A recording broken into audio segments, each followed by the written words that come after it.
Shalom, selamat pagi semuanya. Gimana kabarnya, luar biasa? Salamin kanan kirinya, bilang you look awesome today.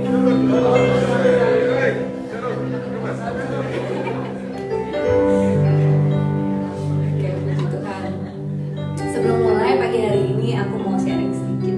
Jadi 2 minggu lalu, 2 minggu hari aku sakit flu yang agak berat gitu. Terus dan biasa kalau aku sakit aku melonya kumat. Terus jadi aku sedih banget ingat malam suamiku juga aku nangis terus doa nangis dan di saat itu aku cuma bisa bilang Tuhan tolong, kadang-kadang aku nggak mampu untuk jalani hari ini.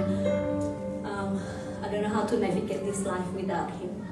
Jadi tapi di saat itu Tuhan ingatkan lagi aku bahwa I will sustain you, I'll be there for you. Dan aku bersyukur banget Tuhan ingatkan itu aku terus, dan aku juga diingatkan dalam Mazmur 18 ayat 2 dan 3. Aku ngasih Engkau ya Tuhan kekuatanku, ya Tuhan bukit batuku, kubu pertahananku dan penyelamatku, Allahku gunung batuku, tempat aku berlindung, perisaiku tanduk keselamatanku, kota bentengku.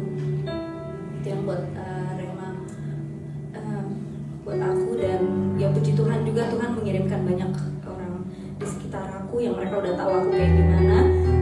Mereka mencoba to help me in that situation gitu. Dan di dalam keadaan apapun, kalau kita melihat pasti kita melihat penyertaan Tuhan yang luar biasa. Dan kita terpuruk bagaimanapun, asal kita mau terus fokus fix our eyes on Him, He is there for you. Jadi apapun pergumulan kita saat ini, bawa ke kaki.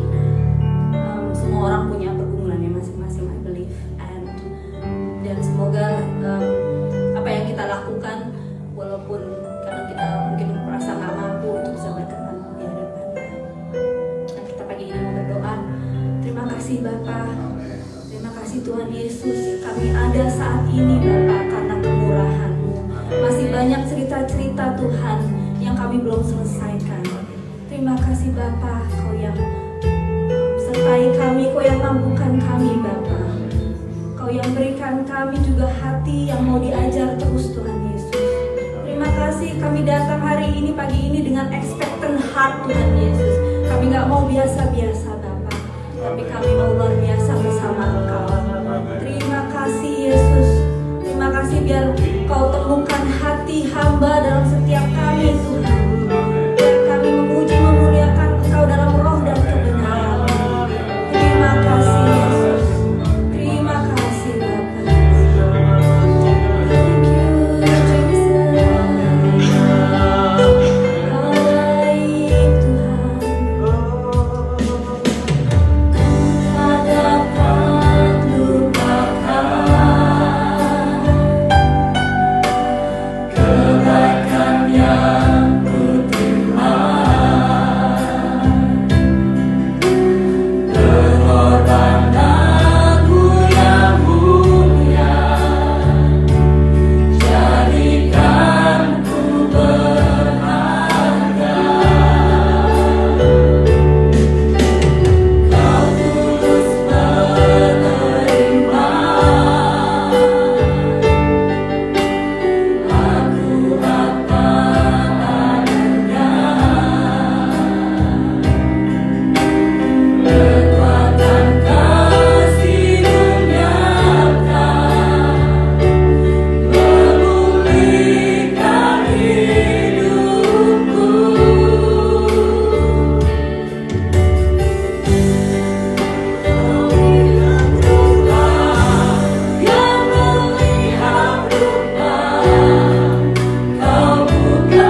mengucap syukur kepadamu Tuhan. Pagi hari ini Bapa, kami boleh menyembah Engkau sebab nama-Mu yang besar. Engkau layak ditinggikan Tuhan, dan Engkau layak disembah Tuhan. Karena Engkau Tuhan yang memberikan kami kemenangan, Tuhan yang mengasihi kami, Tuhan yang menjagai kami, Tuhan yang menyertai kami Tuhan. Tidak ada Allah lagi Tuhan selain Engkau Tuhan. Kami sangat bersyukur kepada-Mu Bapa. Kau berkati ibadah pada pagi hari ini Tuhan. Kau berkati jemaat-jemaat yang sudah memuji dan memuliakan nama-Mu Tuhan. Kami percaya Tuhan, setiap suara kami memuji nama-Mu ada kuasa besar Tuhan. Ada kuasa kesembuhan, ada kuasa kemenangan, ada kuasa kekuatan Tuhan. Terima kasih Bapa. Terima kasih Yesus. Kami sudah mengangkat tangan dan memuji-muji nama-Mu Tuhan. Hanya di dalam nama Tuhan Yesus Kristus. Haleluya. Haleluya. Berikan kemuliaan bagi Tuhan. Silakan duduk Bapak Ibu semuanya. Haleluya. Dengan darah anak Tuhan, dengan darah anak domba Allah, kita dimenangkan. Amin. Kita diberi kuasa untuk memuji dan memuliakan nama Tuhan. Amin. Berikan salam kanan kiri semuanya. Tuhan memberikan kita kekuatan yang luar biasa.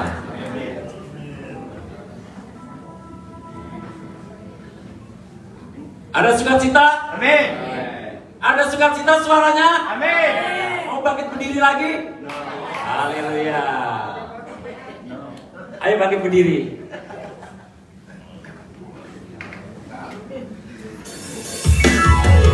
Haleluya.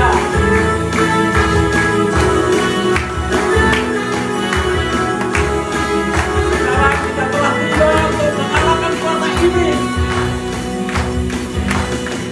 Sekarang telah tiba keselamatan dan kuasa.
firman Tuhan, kita mempersiapkan diri. Kita percaya setiap hari Roh Kudus hadir di dalam hidup kita, dan Dia selalu memegang tangan kita di dalam keseharian kita. Biarlah pada hari ini Tuhan, kami mau menyerahkan acara selanjutnya Bapa ke dalam tangan-Mu. Roh Kudus, biar Kau bekerja sebebas-bebasnya di tempat ini dan di hati kami. Terima kasih Bapa, terima kasih Yesus. Tidak dapat jalan sendiri Tuhan tanpa Engkau.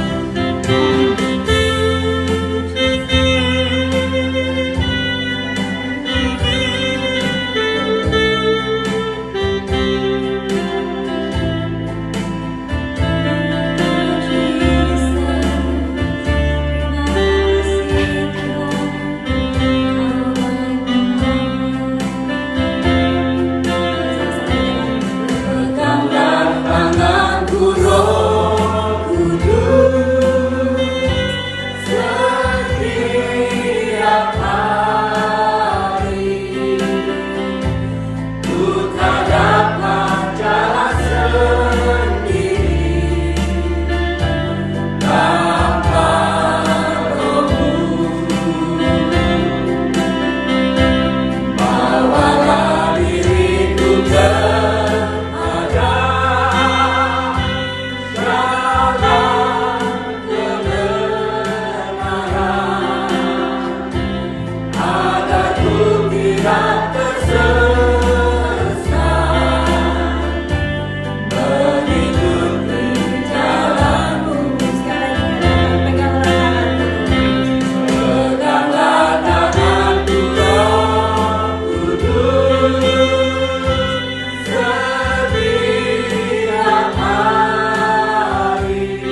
Tuhan.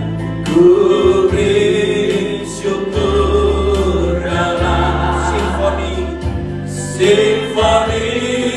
indah. Angkat tanganmu, katakan ajaib, ajaib, ajaib, ajaib Tuhan, ajaib namamu, nama yang beri menang, nama yang beri menang, Yesus namanya, Yesus namanya. Nyanyi dengan kuat, katakan kudus, kudus, kudus, kudus, kudus. Semua di ruangan ini menyembah Tuhan. Tuhan yang kau sembah, Tuhan yang kudus. Ku beri syukur dalam simfoni yang indah. Haleluya. Simfoni indah. Nyanyi kuat, katakan ajaib, ajaib, ajaib, ajaib Tuhan, ajaib namamu, nama yang beri menang, nama yang beri menang, Yesus, Yesus namanya, nama yang beri menang, nama yang beri menang, Yesus namanya, Yesus namanya. Ini iman kami Tuhan, nama yang beri, nama yang beri menang, Yesus namanya. Kita beri tepuk tangan yang meriah buat Tuhan kita yang luar biasa. Kami deklarasikan kemenangan-Mu di tengah kami. Nama Yesus, nama yang memberi kemenangan.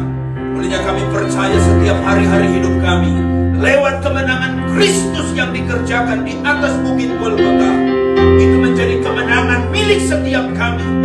Sehingga benar kata kitab Roma, sesungguhnya setiap kami lebih dari para pemenang. Sebab kemenangan yang kami miliki adalah kemenangan yang Yesus sudah kerjakan. Hari Minggu seperti ini menjadi hari kemenangan. Bersyukur, bersuka cita Tuhan. Roh Kudus-Mu bekerja di setiap hati hidup kami. Mengingati ada satu hari Minggu kami beribadah mencari wajah-Mu, dan kami percaya dan bersyukur setiap kami yang datang di sini tidak kebetulan. Ada maksud Tuhan yang indah, rancangan Tuhan yang manis bagi setiap hidup kami. Sehingga kami bersyukur setiap orang yang datang dalam jamuan Tuhan pulang tidak akan pernah sama lagi. Lebih lagi hari ini Tuhan, bukan saja bibir lidah kami, bukan saja hati kami bersorak bergembira, bukan saja tubuh kami menari memuji Engkau. Kini kami berikan hati kami untuk ditaburi kebenaran firman-Mu. Sadar sesadar-sadarnya kami, manusia tidak hanya hidup dari roti nasi saja, tapi manusia juga hidup dari setiap firman Allah. Karuniakan Tuhan firman-Mu dalam mulut hamba-Mu, sehingga firman yang keluar dari mulutnya tidak berasal dari manusia, tapi berasal sesungguhnya daripada Engkau. Urapi dia, pakai dia secara ajaib, lebih dan lebih lagi, bagi puji hormat kemuliaan nama-Mu. Olehnya Bapa, taruh pada hati kami hati seperti rusa rindu sungai-Mu. Demikian setiap kami sungguh merindukan firman-Mu. Yang haus akan dipuaskan, yang lapar akan dikenyangkan. Kami pulang dari tempat ini satu dengan yang lain berkata, sungguh Tuhan hadir di sini. Sebab kami merasakan hadiratnya, jamahannya, kuasanya telah terjadi di antara kami. Olehnya Bapa, berfirman berkata-katalah. Oleh setiap kami sudah siap mendengarkan. Bapa bersabda bagi kami. Dalam nama Tuhan Yesus kami berdoa mengucap syukur. Semua kita yang percaya bersama katakan amin. Kita beri tepuk tangan yang baik buat Tuhan kita. Silakan duduk Bapak Ibu Saudara sekalian yang dikasihi dan diberkati Tuhan. Terima kasih untuk tim Praise and Worship yang telah mengambil bagian dalam pelayanan pada minggu yang indah, Minggu Sukacita, pada hari di mana minggu pertama di bulan Agustus ini. Dan saya percaya bulan yang baru ada kekuatan yang baru, bulan yang baru ada sukacita yang baru, bulan yang baru pasti ada berkat yang baru buat setiap hidup kita. Yang setuju dengan saya katakan amin. Amin. Puji Tuhan Bapak Ibu, saya menyampaikan salam sejahtera buat setiap kita. Shalom. Baik, mari kita lihat apa kata Alkitab buat kita pada hari ini. Sedikit kita update mengenai satu trip yang Tuhan izinkan saya dengan keluarga untuk pergi ke Kuala Lumpur, ke Indonesia, lalu kemudian kembali ke Sydney. Apa dan tujuan slide ini adalah mengucapkan terima kasih tentunya untuk semua doa dan kerjasama daripada Bapak Ibu. Atas nama Gembala tentunya berterima kasih. Saya menyebut misi ini adalah misi yang sukar, misi yang sulit, tapi yang luar biasanya ketika ada orang-orang yang menopang dan berdoa bagi setiap kita, sesuatu yang sulit menjadi dimudahkan karena Tuhan telah bekerja. DOA didengar oleh Allah. Orang yang berdoa pasti didengar oleh Tuhan dan dijawab oleh Tuhan. Kami kembali ke sini kembali tanggal 25 penerbangan dari Kuala Lumpur dan 26 pagi sampai di Kuala Lumpur. Puji Tuhan. Bapak Ibu Saudara sekalian yang dikasihi Tuhan, secara khusus pada acara tanggal 14 ini tentunya ada sedikit acara budaya. Orang Batak itu ada ucapan syukur bahwa orang Batak mendapatkan menantu dari suku lain, lalu kemudian itulah dibuat acara ini, acara ucapan syukur secara suku Batak untuk kita sama-sama berterima kasih kepada Tuhan bahwa sudah tambah lagi anggota baru, yaitu orang lain dari suku lain masuk ke orang Batak. Dan itu sesuatu yang amat luar biasa, dan tentunya perjalanan persiapan dan sampai pada akhirnya itu dapat kami rasakan sungguh Tuhan itu baik dan luar biasa. Lebih lagi Bapak Ibu, ada hamba Tuhan atau anak Tuhan yang melayani sama-sama, yaitu Pak Victor Huta Barat. Nah, yang di sini kalau lihat di Facebook tetap sama, namanya Great Muller. Ya, cuma bajunya dibuat seperti ini, ya sedikit agak supaya ada sosial media, ada update status, kira-kira begitulah. Jadi acara ini sangat-sangat menarik, apalagi Pak Victor nyanyi juga di sana. Dan dia nyanyi lagu Batak, juga lagu-lagu Indonesia, sehingga semakin luar biasa acara pada waktu itu. Dan wah, keren. Walaupun capek, tapi hasilnya lihat di foto, wah, luar biasa, mantap. Ya, jadi saya bilang sama istri, ini pesta terakhir, jangan bikin pesta lagi. Nah, Bapak Ibu Saudara sekalian yang dikasihi Tuhan, yang menariknya Bapak Ibu, kalau kita biasanya pergi holiday, maka ada istilah seperti ini. Kalau tidak pergi ke satu tempat, sepertinya kurang sah. Betul.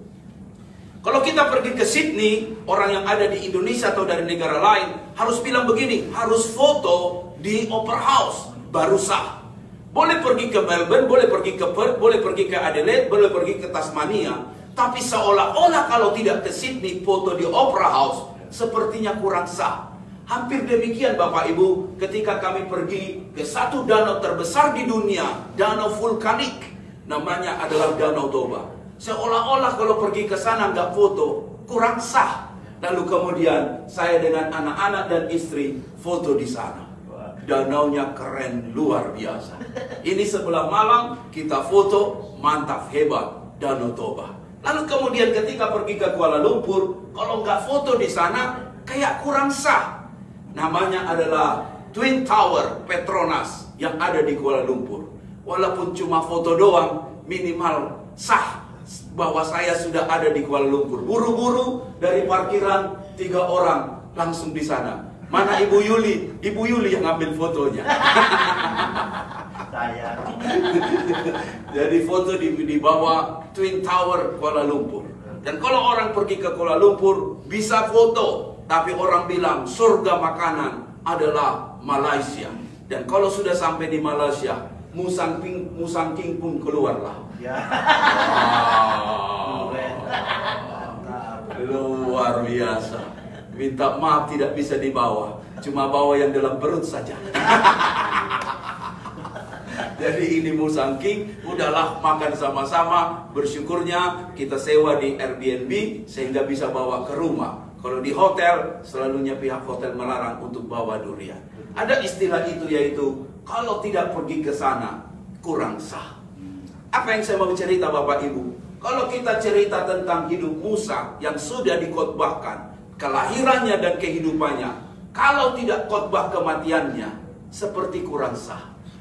Makanya di hari yang baik ini, 40 tahun dia di Mesir, 40 tahun dia di Median, 40 tahun di padang gurun. Dan kita tahu bersama bagaimana dia lahir tertolak tanpa masa depan, hidup sebagai pelarian dan narapidana, tapi menemukan panggilan hidupnya sampai akhirnya dia diberi anugerah 120 tahun hidup, bahkan digelar sebagai the Old Testament greatest prophet, nabi yang paling besar yang ada di perjanjian lama.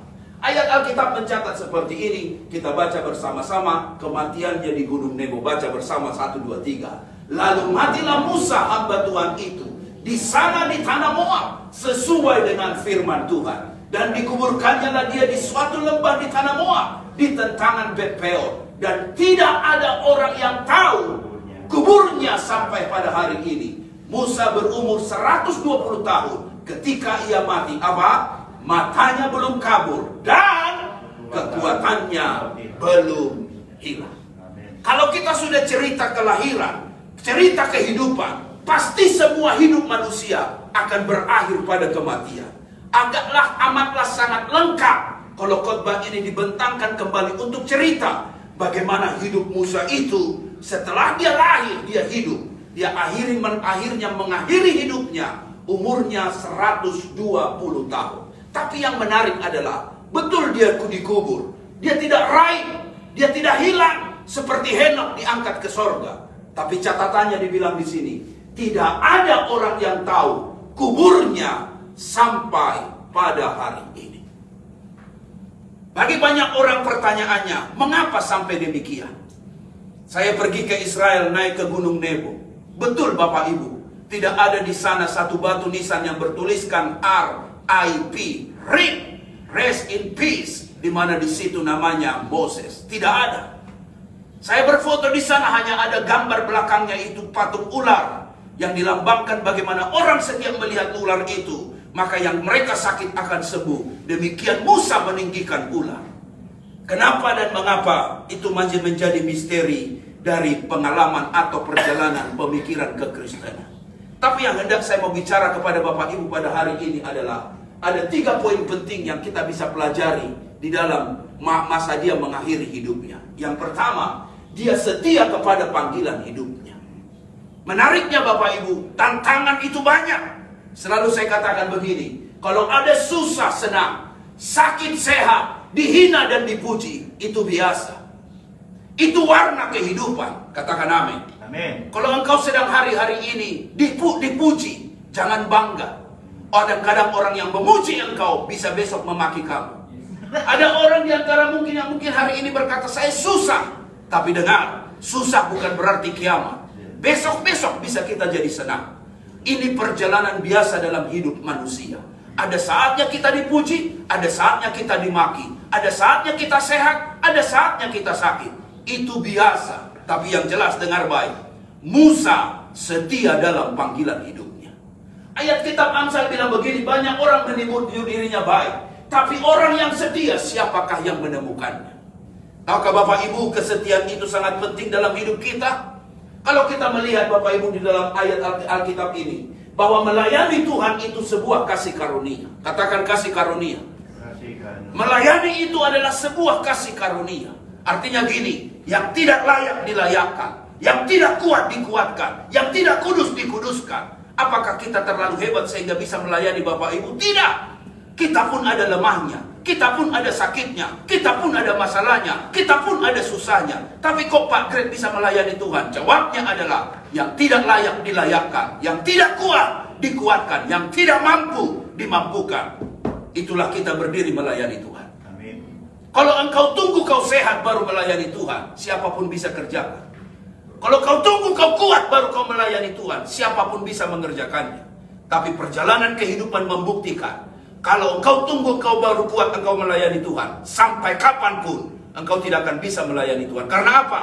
Semua penilaian manusia selalu relatif dan terbatas. Tapi saya mau katakan buat Bapak Ibu hari ini, Musa itu menyadari hidupnya hanya kasih karunia, dia bisa melayani Tuhan.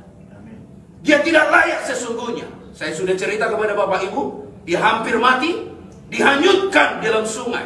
Dengar baik, kalau dihanyutkan di sungai, minimal ada 3 yang harus diantisipasi. Yang pertama, bisa bayi itu terbalik. Yang kedua, jangan-jangan ada predator di sana, biawak bisa memakan bayi itu. Yang ketiga, untung-untunglah permaisuri itu keluar mandi. Kalau tiba-tiba permaisuri itu nggak mau mandi, dia bilang, gua nggak mau mandi hari ini, lo mau ngomong apa? Semua dayang-dayang pasti diam. Tetapi yang menariknya adalah, dari yang tidak layak, dilayakkan oleh Tuhan. Itulah kasih karunia. Katakan amin. Amin. Katakan amin. Amin. Yang tidak mampu, dimampukan. Dan itulah kasih karunia. Dan hidup ini adalah kasih karunia Tuhan. Jangan ada memegahkan diri. Ayat ini bilang kepada kita, layakkah kita angkuh? Kita ini nggak ada apa-apanya, Bapak Ibu. Amin. Amin. Kita ini nggak ada apa-apanya. Kita ini manusia biasa. Bayangkan orang baru sakit flu sudah lalu kemudian terkapar dan kemudian mati. Kadang-kadang baru kemarin ketemu, besoknya sudah lihat di dalam WhatsApp grup, dia sudah meninggal.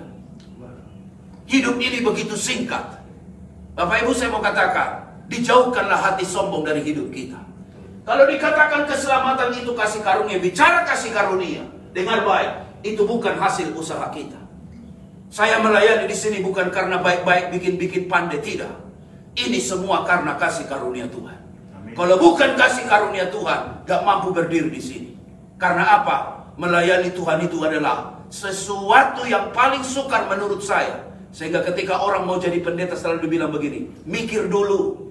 Karena apa? Berani maju, gak boleh berbuat mundur. Karena apa?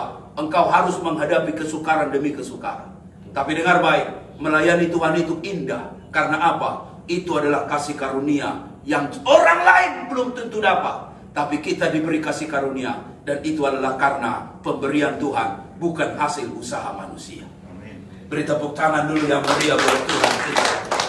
Yang kedua, Bapak Ibu, melayani Tuhan itu sebuah kehormatan. Baca di ayat di bawahnya 1, 2, 3. Barang siapa melayani aku, ia harus mengikuti aku. Dan di mana aku berada, di situ pun pelayanku akan berada. Keras. Barang siapa melayani aku. Ia akan dihormati. Wow. Siapa di sini yang mau dihormati Bapa di sorga? Boleh angkat tangannya. Siapa di sini yang mau dihormati Bapa di sorga? Bisa angkat tangannya. Beri tepuk tangan dulu yang meriah buat Tuhan kita. Dengar baik Bapak Ibu, jangan jadi penonton. Datang gereja, layani Tuhan. Amin. Karena apa? Apapun yang Bapak Ibu bisa kerjakan, kerjakanlah untuk Tuhan. Amin. Jangan datang sini seperti BOS, bos. Nunggu dilayani. No. Di tempat ini tidak ada yang disebut bos. Semua kita melayani. Amin. Pak Greg ambil vacuum, Pak Greg ambil sapu, Pak Greg gulung kabel, habis itu khotbah. Semua harus kita kerjakan. Bukan untuk manusia, tapi untuk Tuhan. Dengar, itu sebuah kehormatan. Amin. Haleluya. Amin. Itu sebuah kehormatan, bukan beban. Kalau Bapak Ibu disuruh masak, masaklah dengan sukacita. Amin. Kalau jadwal Bapak Ibu menyapu, sapulah dengan sukacita. Karena apa? Sebuah kehormatan. Kita mendampingi Jokowi, betapa bangganya kita. Mendampingi Perdana Menteri Anthony Albanese, kita betapa bangganya. Apalagi kalau kita melayani raja di atas segala raja. Luar biasa. Haleluya. Amin. Yang ketiga, melayani itu sebuah kesempatan.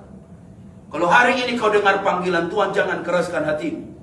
Kalau masih dibutuhkan tanganmu, dibutuhkan kakimu, dibutuhkan mulutmu, dengar, itu kesempatan yang berharga. Kadang-kadang kesempatan itu tidak datang 2 kali.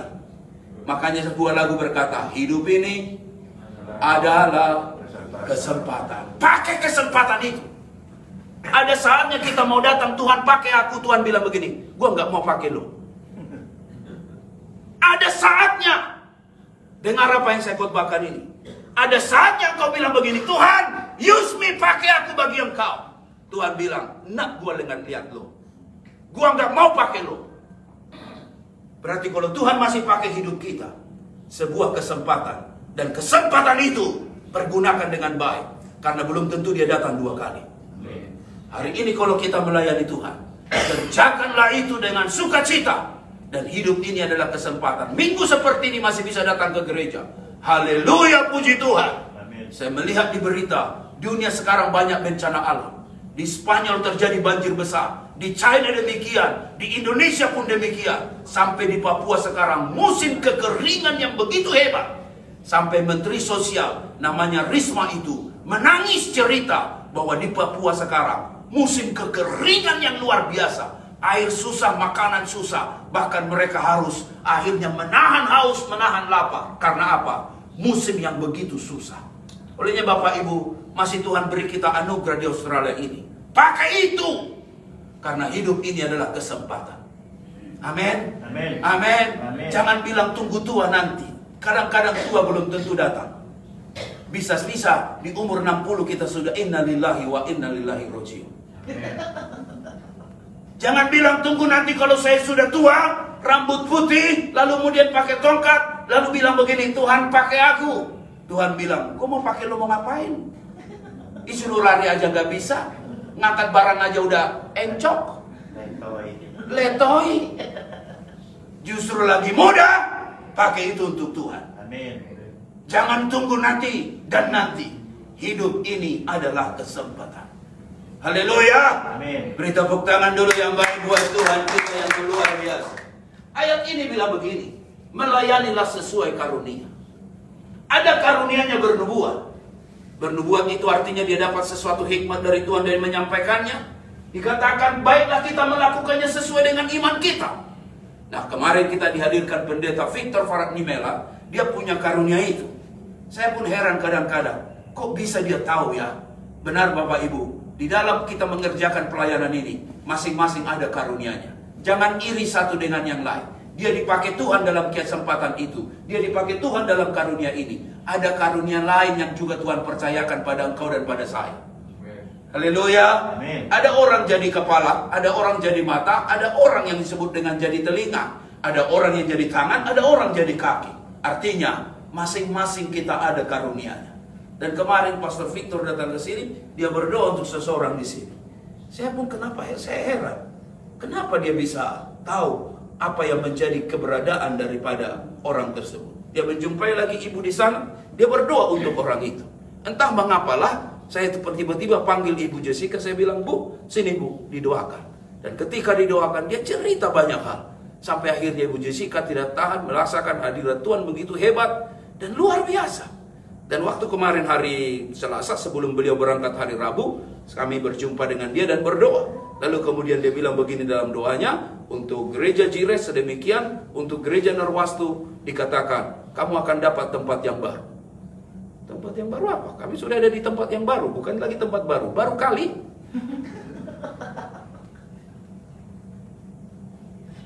Saya pikir-pikir siapa yang cerita dia, kita lagi cari tempat. Tapi dibilang kamu akan dapat tempat yang baru. Dan yang untuk mendapatkannya, kamu tidak perlu terlalu susah. Ini seperti berita dongeng. Sebab waktu mendapatkan ini susahnya setengah mati.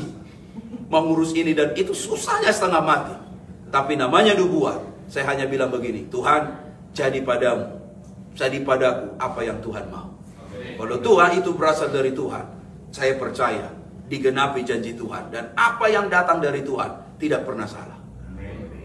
Kita pernah retreat dengan beliau bukan? Dia mendoakan Bapak Ibu. Kita heran, kok dia bisa tahu? Artinya Bapak Ibu, ada karunia orang tertentu itu bernubuat. Yang jelas jangan dibuat-buat. Baru dengar dari kanan, dengar dari kiri, lalu dibilang, Pak, kayaknya Tuhan suruh, kamu harus kasih duitmu kepada saya.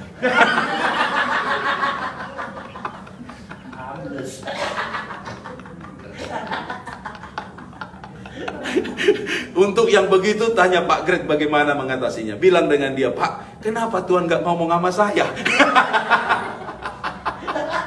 Ini duit-duit gua, betul kan? Seharusnya Tuhan ngomong sama saya dong. Ini duit-duit gua, bukan duit ente.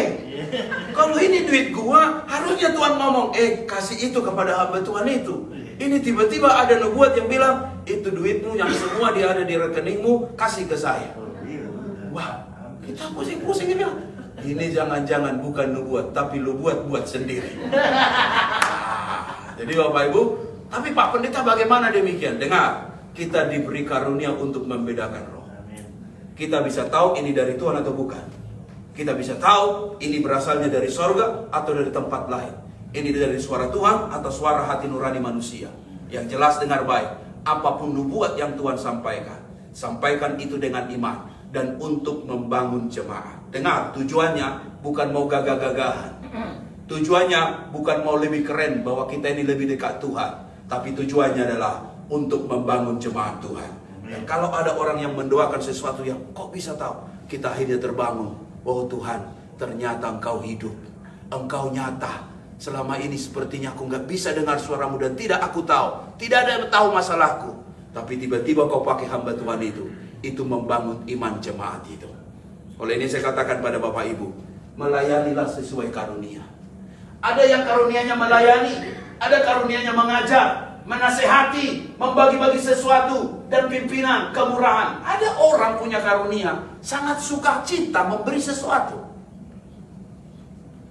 Tahukah Bapak Ibu ada kesaksian yang hebat di Narwastu ini? Ketika datang itu vokal grup Saluto, berapa orang mereka? 5, 6, 7 atau 8?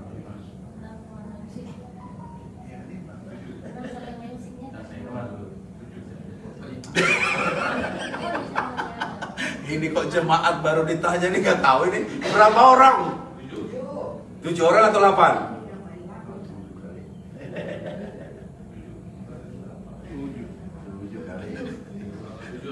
Coba jejak digitalnya.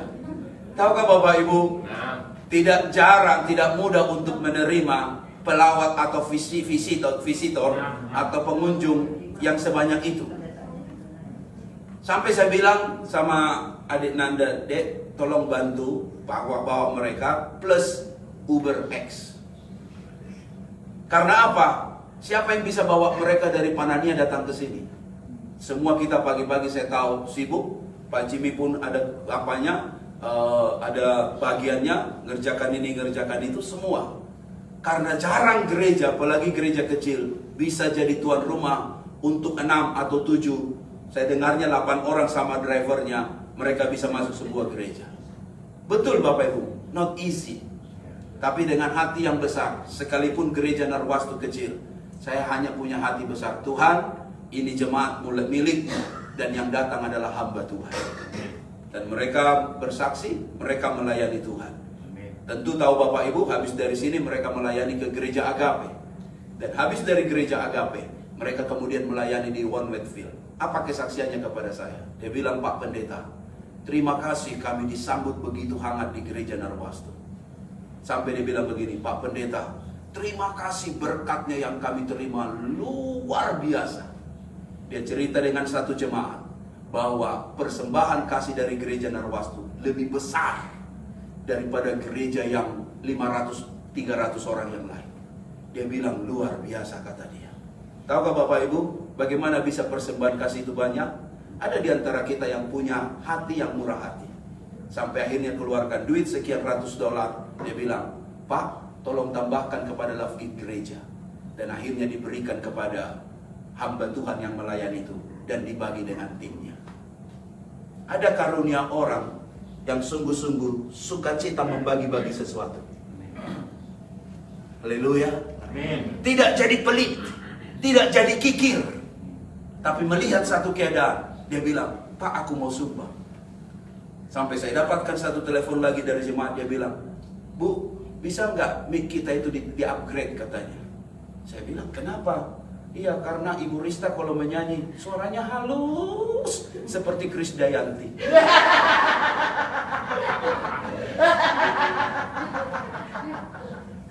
Apakah mic kita yang salah mungkin Pak Pendeta, kata dia? Ataukah mungkin ada yang sesuatu yang perlu harus di-upgrade, kata dia. Saya pikir kita sudah punya mic, nama brand mic itu pun sudah luar biasa. Sure, berarti sure nyanyi dan sure kuat. Tapi suaranya Ibu Rista ini tipis, setipis salju.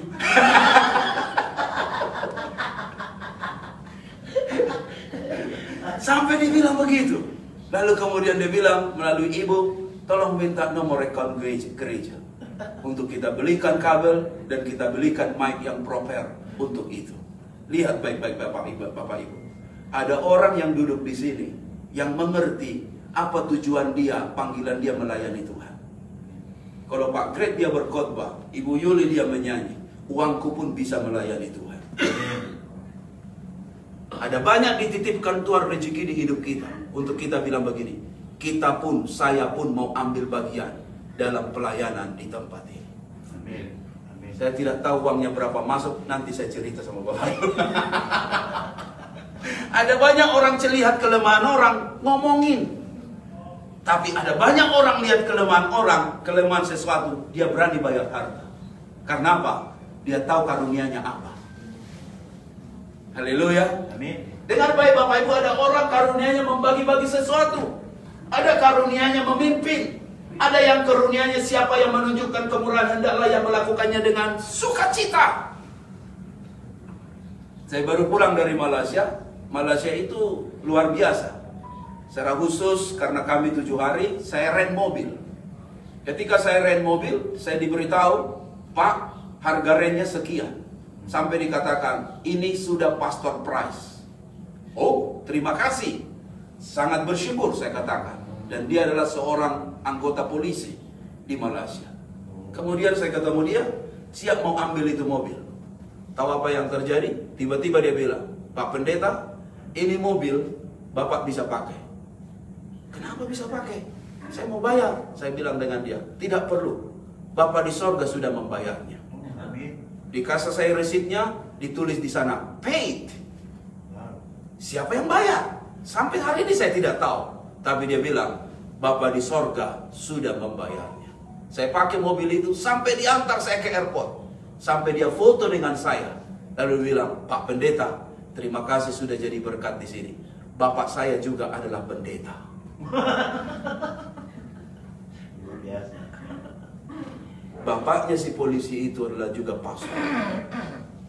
Yang saya mau katakan pada Bapak Ibu, di dalam pelayanan Tuhan, jangan jadi penonton. Ambil bagian untuk engkau bisa bilang begini, Tuhan, aku mau ambil bagian dalam pekerjaan yang besar ini. Amin. Seperti halnya kita dapat melihat, dasar melayani Tuhan adalah seseorang harus dipanggil Tuhan. Yang ketiga, yang kedua, bukan paksaan tapi pilihan. Yang ketiga, bahwa itu pengorbanan tanggung jawab. Tidak ada pelayanan yang tidak didasarkan pada pengorbanan. Dan dengar baik, kita sudah dilayani oleh Tuhan. Diberikan nyawanya menebus kita. Susah apa kita berikan waktu kita? Susah apa kita berikan tenaga kita? Susah apa kita berikan segenap keberadaan kita? Kalau Tuhan tidak melayani kita, kita masih hidup dalam dosa. Kalau Tuhan tidak menebus kita, kita masih hidup dalam api neraka kekal. Tapi karena Tuhan menebus kita, melayani kita, sehingga dipanggilnya kita untuk melayani orang lain. Musa pun demikian. Sangat berat mau menyelamatkan bangsa Israel. Tapi dia sadar bahwa ketika dia tahu pelayanan itu adalah kasih karunia, kehormatan dan kesempatan, dia pun mau melayani dan membawa bangsa Israel keluar dari perlombaan Mesir. Bapak Ibu, Bill Graham bilang begini, ayat yang sangat hebat, dikatakan, to receive Christ to pay nothing, to follow Christ have to pay something, and to serve Christ have to pay everything. Ketika engkau terima Kristus, gak perlu bayar apa-apa. Just believe, percaya, mengaku dengan mulut, percaya di dalam hati, tidak bayar apa-apa. Tapi engkau kalau sudah belajar ikut dia, kau harus bayar sesuatu. Diejek, dibully, dihina, kau harus bayar sesuatu. Bahkan dikatain yang buruk, jangan-jangan kamu jadi malaikat, tetap kamu ikut dia. Karena kamu tahu, to follow Christ, you have to pay something. But, dengar, kalau kamu mau melayani Tuhan, kamu harus bayar semuanya. Poin saya yang kedua, Bapak Ibu, ayat ini bilang begini, sifat yang diinginkan pada seseorang ialah kesetiaannya. Baca besar, lebih baik 1, 2, 3. Lebih baik orang miskin daripada seorang pembohong. Sifat yang diinginkan dari seseorang kesetiaannya. Tuhan mau kita setia dengan dia. Itu yang Tuhan mau. Lebih baik bagi Tuhan miskin daripada seorang pembohong. sedang bicara begini, apapun adanya hidup kita, tetaplah setia ikut Tuhan. Kalau engkau nggak bisa berlari ikut Dia, kau berjalan ikut Dia. Kau nggak mampu berjalan ikut Dia, kau merangkak ikut Dia. Kau merangkak nggak mampu ikut Dia, kau tiarap ikut Dia. Yang jelas, kemanapun Tuhan pergi, kau ikut Dia. Dan saya yakin, itulah tujuan apa Tuhan mau dalam hidup kita. Amin. Makanya lagu kita Mars dulu adalah kerja buat Tuhan selalu manis, biar tanpa gaji selalu manis. Ayo kerja buat Tuhan, sungguh senang-senang, dipanggil Tuhan selalu manis. Serahkan diri ke ladang Tuhan, saudara, ikut Tuhan selalu manis. Terus manis, manis, ikut Tuhan selalu manis. Amin. Manis, manis, ikut Tuhan selalu manis.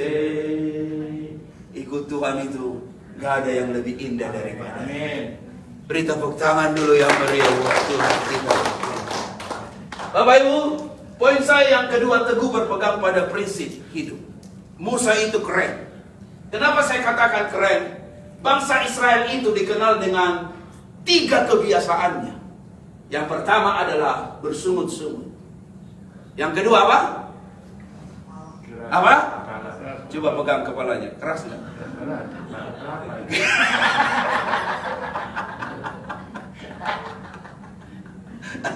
Bangsa Israel ini kan hampir kayak kita juga kan. Kalau lagi kayak orang Batak, kepalanya kepala batu, susah mau bertobat. Iya kan? Orang Batak itu asal apa, mabok saja.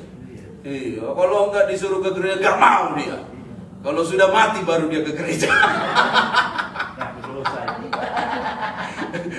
Itu enggak di sini, orang Batak yang di sana, di kampung saya, di Danau Toba sana.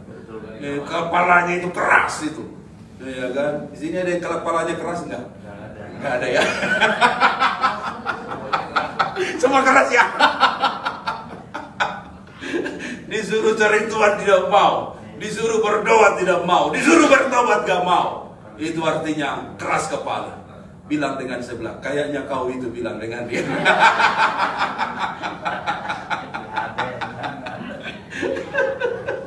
Nah Bapak Ibu, ini menyembah berhala. Kalau sudah diberkati suka lupa sumber berkat. Dikasih emas, emas itu sebenarnya untuk memuliakan Tuhan, tapi dijadikan patung lembu emas. Ini kan keras kepala.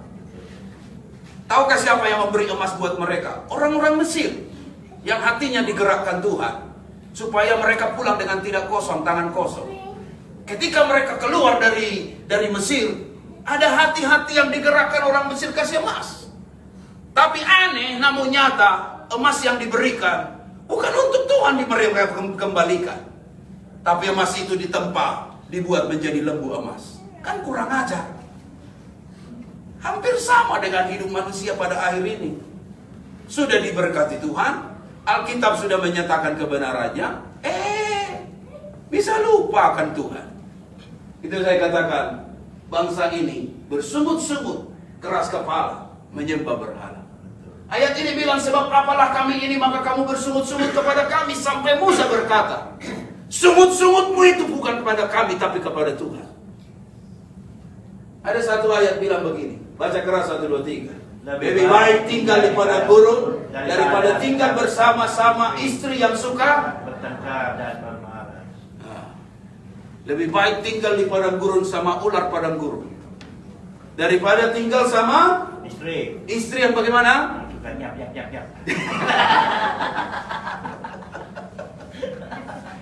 Saya tahu padang gurun itu nggak enak. Hidup padang gurun itu hidup paling susah. Karena apa? Malam sangat dingin, siang sangat panas.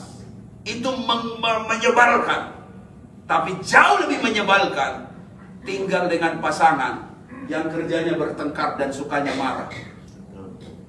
Mari Bapak Ibu, bukan untuk saling menyalahkan, Tapi kita belajar untuk ciptakan kedamaian di rumah tangga kita. Amin. Amin. Ciptakan kedamaian di rumah tangga kita. Untuk kita bilang, Ma, sarang tawon. Sarang ngeong. Kalau kau buat begitu dengan suami pasti. Iya kan? Kalau dulu kan kita waktu zaman kecil pakainya ini. Iya, baik. Akur, baikan, gitu. Mari ciptakan itu. Tapi dengar bangsa Israel ini, aneh tapi nyata, hidupnya bersungut-sungut, keras kepala, menyembah berhala. Tapi yang saya mau katakan pada Bapak Ibu, Musa tetap menomorsatukan Tuhan dalam segala hal. 4 juta itu orang, kerjanya begitu dan begitu dan begitu. Tapi dengar, di dalam menghadapi apapun, prinsip yang Musa pegang adalah Tuhan number one.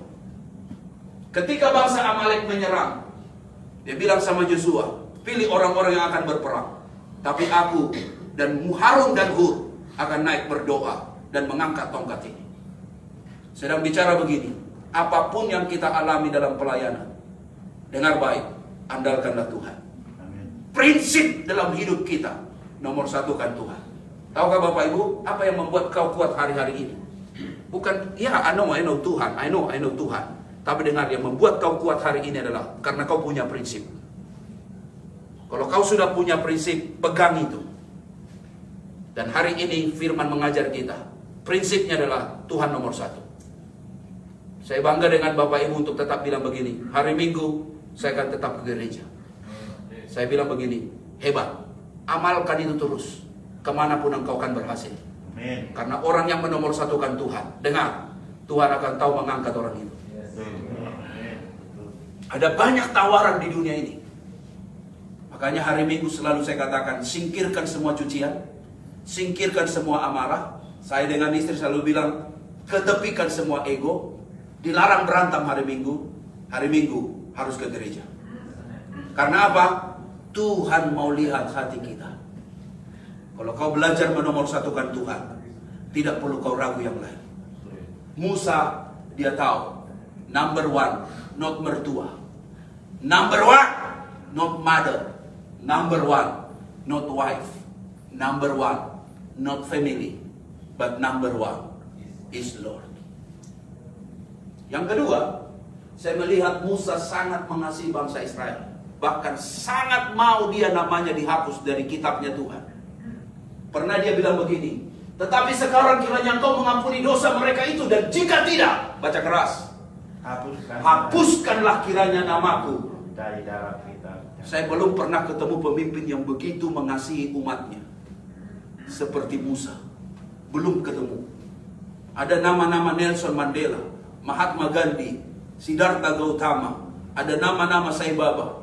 Tapi belum ada yang bilang begini, hapuskan nama saya dari kitab itu untuk demi bangsaku. Selalu mereka mau ke sorga sendiri. Tapi lihat Musa, sampai dia bilang, hapuskan namaku tidak apa-apa, asal bangsa itu kau ampuni. Kenapa? Kenapa Musa sampai akhirnya mendapat tempat yang khusus di hati bangsa Israel? Karena Musa itu sangat mengasihi bangsa Israel. Bapak Ibu, kita jadi pemimpin. Manusia nggak lihat kata-katamu, tapi Tuhan ingat sejauh mana engkau mengasihi mereka. Amin. Amin. Kalau khotbah mas, semua orang bisa khotbah. Termasuk Mario Teguh pun bisa khotbah. Tetapi dengar, kalau untuk mau menghidupi khotbah itu yang susah. Untuk saya mau bilang pada Bapak Ibu, kasih itu yang paling penting. Kalau banyak ngomong mah, di luar sana banyak pelawak. Tapi apakah perbuatanmu sama dengan ucapan? Musa sangat mengasihi bangsa Israel. Dia tidak minta bangsa itu dihukum. Dia tidak minta bangsa itu dikutuk. Tapi dia minta supaya namanya lebih baik dihapus demi keampunan bangsa Israel. Bapak Ibu, prinsip dalam hidup ini, selain yang sebut Tuhan nomor satu, yang kedua, tetaplah hidup mengasihi. Amin. Amin. Amin. Amin. Amin. Selalu saya bilang sama Bapak Ibu, apa yang ada padamu itu yang kau beri. Kalau yang ada di dalammu dendam, benci, pasti akan kau dendam sama orang. Kalau yang di dalammu kepahitan, kau akan kepahitan dengan orang. Tapi kalau yang di dalammu kebaikan, kau akan berikan kebaikan pada orang lain. Dan Tuhan baik itu dalam hidup kita. God is good all the time, and all the time God is good. Tuhan ada di mana? Di hati saya. Di hati saya itu Tuhan yang baik atau Tuhan yang jahat? Yang baik. Tuhan yang baik. Berarti kau hanya bisa memberikan yang baik pada orang lain. Amin. Karena itu berasal dari hatimu yang ada Tuhan di dalamnya. Amin. Hebat, luar biasa. Yang ketiga adalah Musa berani menghadapi Firaun. Tahu Bapak Ibu, menghadapi raja yang menginginkan kematianmu tidak mudah. Firaun udah bilang, tangkap Musa, bunuh dia, matiin dia. Tapi dia harus menghadapi Firaun. Yang kedua, dia harus menghadapi bangsa Mesir. Bukankah bangsa Mesir yang ngintip dia, yang bilang, lo yang bunuh, lo nggak bakal lari lo, nyahok lo, kena kutuk lo, mati lo. Dia harus hadapi bangsa Mesir. Yang ketiga, dia hadapi bangsa Israel sendiri. Bangsa Israel yang bagaimana tadi? Sungut-sungut, keras kepala, penyembah berhala. Dia bilang begini, Musa, siapa lo jadi pemimpin kami? Yang hebatnya dari Musa, dengar, sekalipun bangsa itu bersungut-sungut 4 juta orang, tapi Musa tidak tercemar oleh dosa mereka. Luar biasa untuk saya katakan pada Bapak Ibu. Makanya saya katakan, Musa itu pemberani. Mungkin ini yang ada di kepalanya Pak Jokowi ketika melihat 3 calon presiden ini. Dia menitipkan kalimat kepada Ganjar karena dia diusung oleh PDIP. Kira-kira apa titipan omongan dari Jokowi kepada Ganjar? Dia hanya bilang begini, yang penting bro, nyali dan keberanian. Kalau mau jadi presiden RI, harus punya apa? Nyali. Kalau nggak ada nyali, lebih baik mundur. Betul. Saya tahu nggak susah mau selesai ini orang. Do you know him? Yeah. Siapa namanya? Rocky. Siapa namanya? Kayaknya Anda belum tahu dia siapa. Yang tahu dia cuma Pak Sony saja. Karena Pak Sony kalau panggil Gerung di sana beda, kayaknya orang Manado panggil Gerung atau apa Pak Sony? Rocky Gerung. Ini Gerung karena ada orang Minahasa ngomongnya Gerung. Biasa, Gerung. Gerung kan? Kalau kita?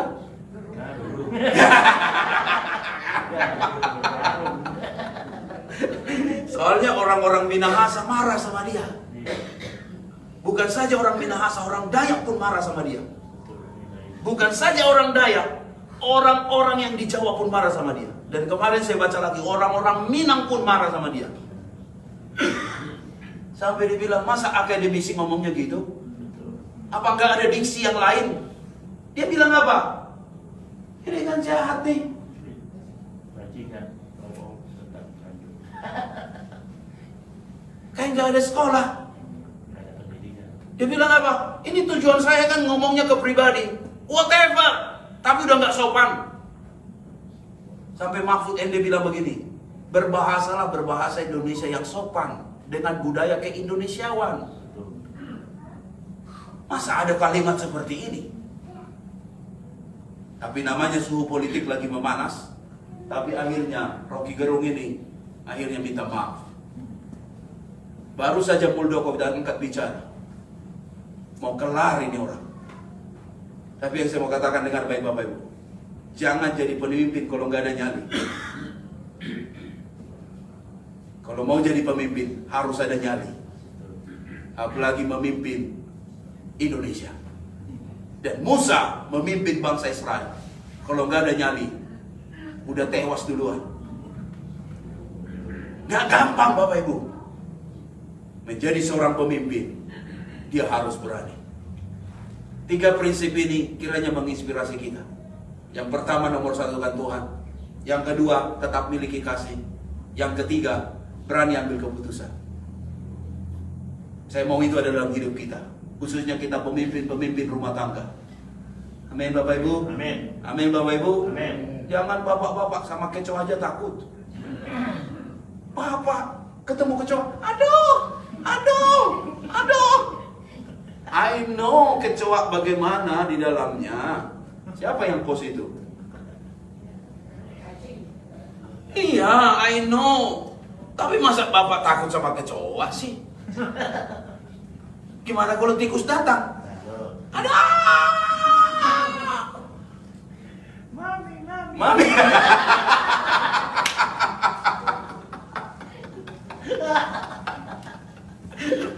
Panggilnya malah justru mami. Orang panggil Dedi. Ini panggil mami. Maminya kecut lagi. Saya tahu Bapak Ibu mungkin ada geli, bukan takut. Tapi sekali lagi, sebagai Bapak harus punya nyali. Ambil keputusan. Ini yang terbaik. Ada risiko, I know. Tapi jangan semua sama istri.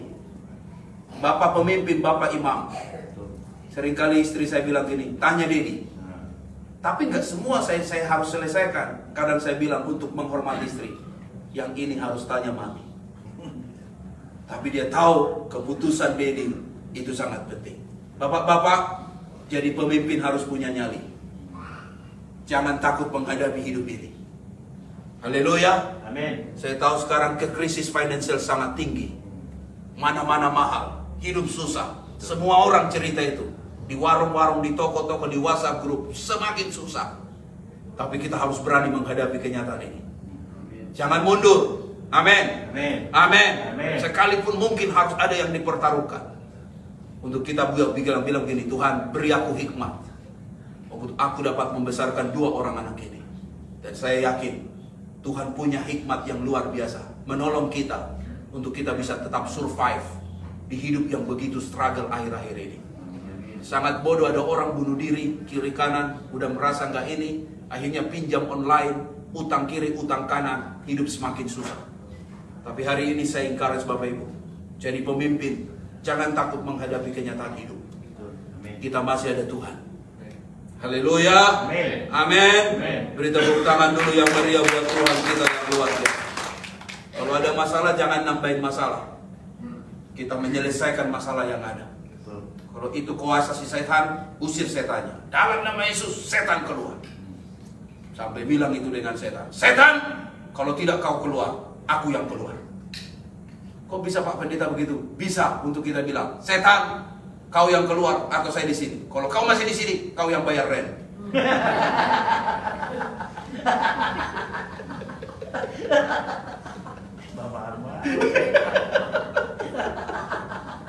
Baru dia tahu bayar rent 1 minggu 700.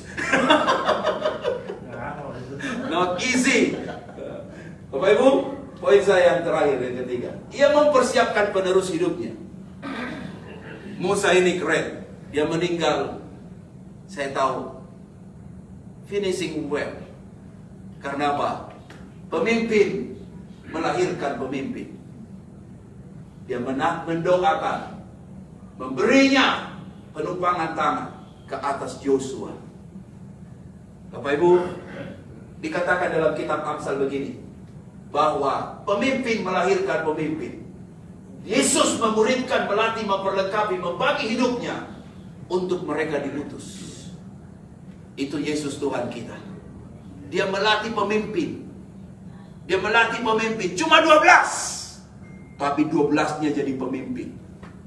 Sekalipun fail Yudas Iskariot, diganti dengan Matias.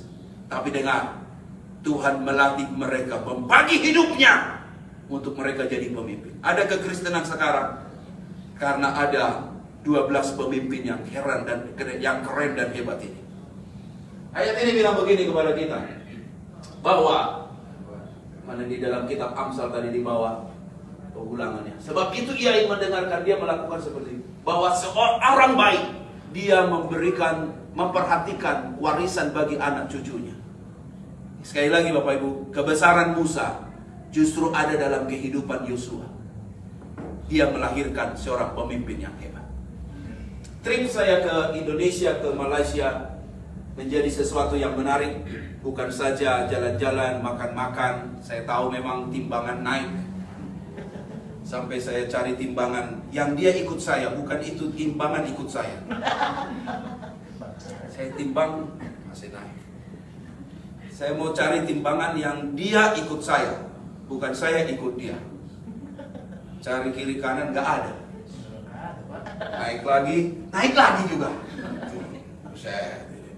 Saya tahu jalan-jalan itu memang kuliner itu sangat mengasihkan, tapi pulangnya menyesal. Karena kok tiba-tiba badannya kok agak gimana gitu. Trip ini menarik bukan saja karena kuliner dan foto kiri, foto kanan, tapi Bapak Ibu, trip ini sekaligus menjumpai anak-anak rohani kami di pelayanan. 13 tahun kami ada di Malaysia melayani, dan mereka sekarang sudah jadi pemimpin-pemimpin. Ini kita punya grup dari Kawanua, orang punya saudara. Mereka sudah pemimpin puji-pujian, mereka bahkan sudah ada bisa bawa sharing, bahkan saya hadir di sana sama-sama mereka. Wah, luar biasa. Pendeta datang, RW keluar Pak. RW langsung kelar satu. Dia bilang, apa itu? Pak Pendeta sudah datang. RW daging anjing sudah ada, katanya. Datang, habis makan. Mau ini ikan nanti. Daging sapi nanti. RW dulu nomor 1. Habis makan RW, khotbah pun menggonggong.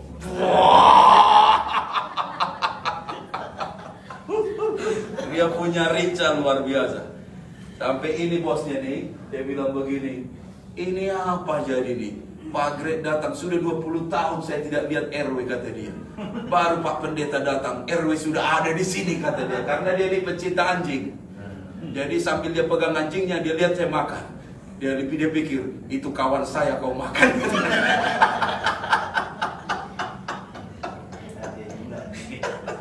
Ini luar biasa grup ini. Ya, ini sama-sama main badminton, sama-sama berenang di sungai, di kali. Nah, ini grup ini. Ini grup yang kawan. Nah, ini lagi grup anak-anak rohani yang mereka sudah jadi pendeta. Ini sudah jadi pendeta, ini sudah jadi pendeta. Jadi trip kali ini saya bawa anak-anak sengaja untuk mau jelaskan pada anak-anak. Nah, inilah perjalanan papamu. Dari kampung, dari desa di Tapanuli sana, terus ke Malaysia. Inilah jadi gembala-gembala. Sampai anak saya bilang, Dek, itu siapa? Saya bilang, siapa? Yang satu. Kenapa? Dia bilang begini, I adore with your dad. Apa dia bilang? Dia bilang, karena daddy kamu itu mengubur ayah saya waktu masa COVID-19 melalui Zoom, pelayanan Zoom. Oh ya? Dia bilang apa? Daddy kamu itu sangat baik, dia care dengan kami. Sekalipun dia di Australia, tapi masih memimpin Zoom penguburan ayah saya. Saya nggak tahu itu cerita, tapi anak sulung saya cerita sama saya. Saya bilang, ya, memang waktu itu ada, dan Tuhan itu baik sama family itu. Saya sangat tersentuh itu. Untuk saya mau bilang begini, apapun yang kau kerjakan di ladang pelayanan, tidak ada yang sia-sia. Pemimpin akan melahirkan pemimpin. Ada gembala, ada para pendoa, ada pemuji. Saya pulang, saya bilang, Tuhan, kiranya Tuhan berkati mereka. Dan saya yakin Musa meninggal, dia sudah senang karena sudah ada Yosua yang menggantikan hidupnya Musa. Bapak Ibu, orang-orang yang di sekitarmu adalah tanggung jawabmu. Pemimpin akan melahirkan pemimpin. Kalau engkau menjadi teladan dan contoh, saya percaya orang di sebelahmu, di sekitarmu akan mengalami impak berkat di balik semuanya itu. Tuhan Yesus memberkati kita. Dan beri tepuk tangan yang baik buat kita. Mari kita bangkit berdiri di hadapan Tuhan.